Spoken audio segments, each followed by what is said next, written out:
Hello everyone. चलिए आज की क्लास हम शुरू करेंगे।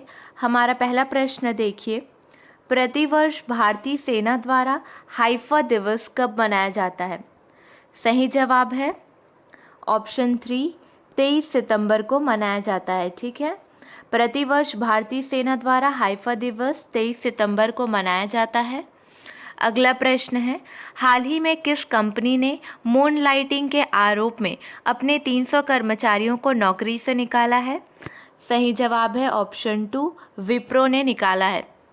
चलिए ध्यान देंगे, मून लाइटिंग का मतलब है स्थायी नौकरी के साथ अन्य कंपनी में नौकरी करना। तो हाल ही में विप्रो कंपनी ने मून लाइटिंग के आरोप में 300 कर्मचारियों को नौकरी से निकाला है। अगला प्रश्न है, 22 सितंबर 2022 को जानी मानी शख्सियत हिलेरी मेंटल का निधन हो गया। वो थी, 4 ऑप्शन दिए गए हैं, कवित्री, लेखिका, डॉक्टर या इनमें से कोई नहीं। सही जवाब है वो लेखिका थी। ये 2 बार बुकर पुरस्कार पाने वाली एकमात्र महिला है, इसलिए आपको ये प्रश्न को ध्यान रखना है। ठीक है, चलिए अगला प्रश्न देखिए, बाल विवाह को मिटाने के लिए अलीवा पहल किस राज्य से संबंधित है? सही जवाब है ओडिशा। बाल विवाह को मिटाने के लिए अलीवा पहल ओडिशा राज्य से संबंधित है।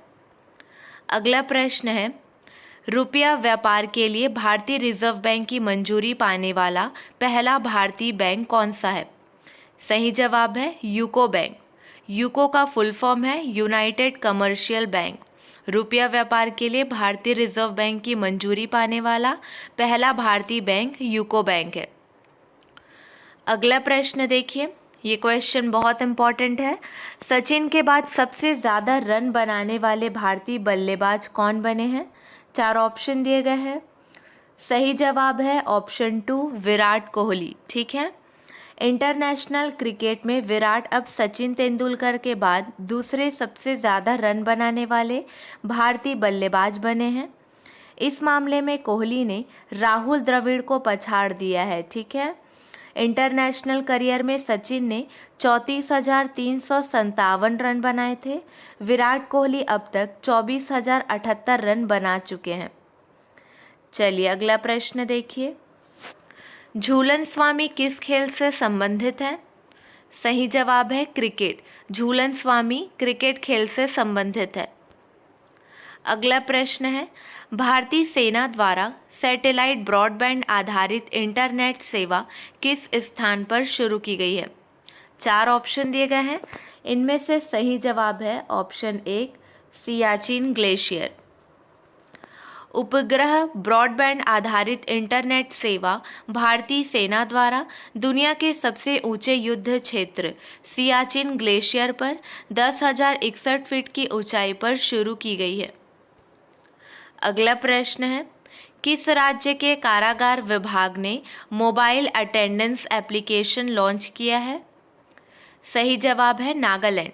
नागालैंड कारागार विभाग ने कोहिमा के जिला जेल में कर्मचारियों की उपस्थिति की निगरानी के लिए जेल कर्मचारियों की उपस्थिति आवेदन की शुरुआत की।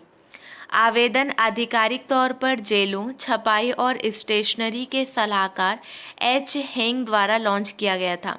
याद रखेंगे, एच हेंग द्वारा लॉन्च किया गया था। ठीक है, अगला प्रश्न है, किस संस्थान द्वारा सोशल स्टॉक एक्सचेंज के लिए एक विस्तृत ढांचे का अनावरण किया गया है? सही जवाब है सेबी। भारतीय प्रतिभूति और विनिमय बोर्ड सेबी ने सोशल स्टॉक एक्सचेंज एसएसई के लिए एक विचित्र ढांचे का अनावरण किया है।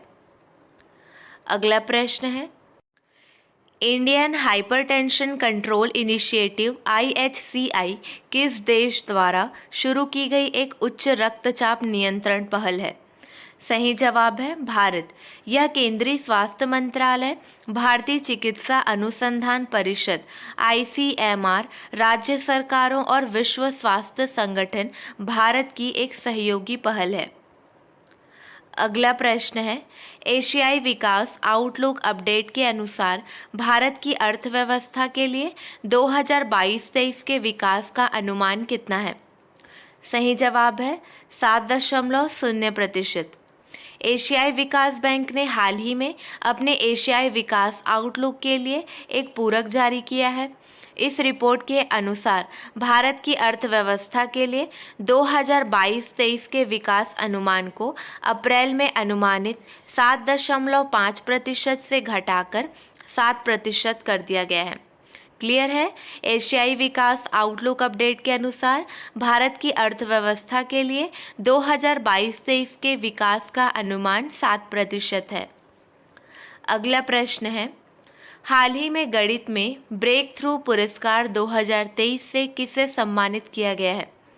सही जवाब है डैनियल स्पीलमैन को सम्मानित किया गया है।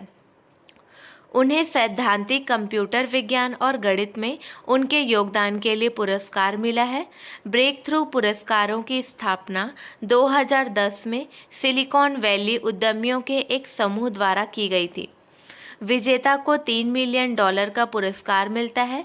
इसे ऑस्कर ऑफ साइंस के नाम से भी जाना जाता है। अगला प्रश्न देखिए, हाल ही में कौन सी राज्य सरकार मातृभूमि योजना पोर्टल लॉन्च करेगी? सही जवाब है उत्तर प्रदेश। हाल ही में उत्तर प्रदेश सरकार मातृभूमि योजना पोर्टल लॉन्च करेगी।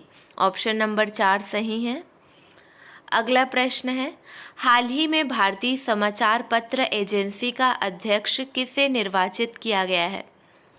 सही जवाब है के राजा प्रसाद रेड्डी को निर्वाचित किया गया है। हाल ही में भारतीय समाचार पत्र एजेंसी का अध्यक्ष के राजा प्रसाद रेड्डी को निर्वाचित किया गया है। ऑप्शन 2 सही है।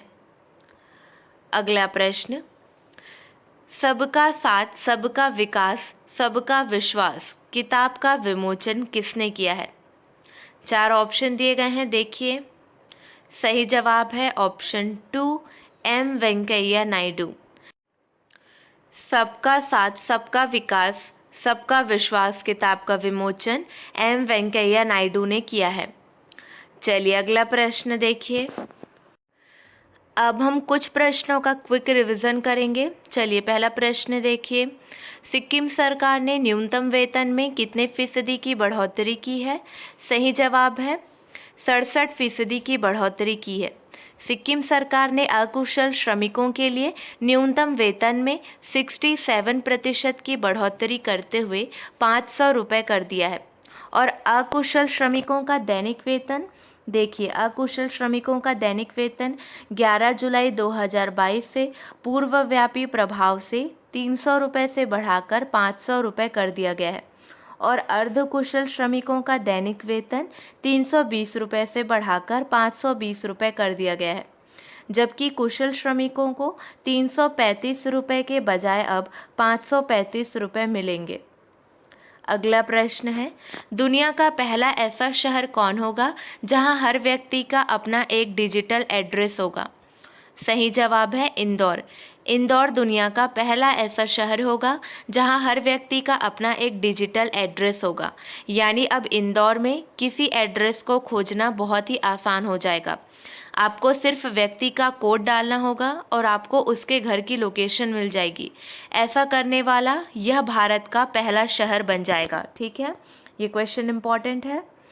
अगला प्रश्न देखिए, झारखंड में SC ST और OBC के लिए कितने प्रतिशत आरक्षण होगा? सही जवाब है 77%। झारखंड सरकार की कैबिनेट ने राज्य में पदों का सेवाओं की रिक्तियों में आरक्षण अधिनियम 2001 में संशोधन का फैसला लिया है। राज्य की सेवाओं में कुल आरक्षण सीमा अब 50% से बढ़कर 77% होगी। मुख्यमंत्री हेमंत सोरेन की अध्यक्षता में राज्य मंत्रिमंडल की बैठक में OBC आरक्षण को मौजूदा 14% से बढ़ाकर 27% कर दिया गया है। अगला प्रश्न है, महान खिलाड़ी रोजर फेडरर ने 15 सितंबर को खेल से संन्यास की घोषणा की। वो किस खेल से संबंध रखते हैं? सही जवाब है टेनिस के खेल से संबंध रखते हैं। टेनिस के महान खिलाड़ी रोजर फेडरर ने 15 सितंबर को पेशेवर टेनिस से संन्यास की घोषणा की। 20 बार के ग्रैंड स्लैम चैंपियन इस साल लंदन में लेवर कप के बाद संन्यास ले लेंगे। अगला प्रश्न है, अगस्त में आईसीसी के श्रेष्ठ खिलाड़ी कौन बने हैं? सही जवाब है मैग्रा, जो कि ऑस्ट्रेलिया से हैं, और सिकंदर रजा जिम्बाब्वे से। ये दोनों श्रेष्ठ खिलाड़ी बने हैं। ठीक है, ऑस्ट्रेलिया की मैग्रा और जिम्बाब्वे के सिकंदर रजा अगस्त में आईसीसी के श्रेष्ठ खिलाड़ी बने हैं, इसलिए ऑप्शन नंबर 4 सही है। चलिए, आपके लिए 2 प्रश्न हैं, इसका सही जवाब आपको कमेंट सेक्शन में देना है। आंध्र प्रदेश और किस राज्य ने 2022 में अधिकतम औद्योगिक निवेश आकर्षित किया है? अगला प्रश्न है, भारत को साल 2022 के पहले 7 महीनों में जितना इंडस्ट्रियल निवेश मिला है, उसमें सबसे बड़ा हिस्सा किस राज्य का है? चलिए, आज के लिए बस इतना ही। अगले वीडियो में मिलेंगे नए प्रश्नों के साथ। Keep watching and keep learning.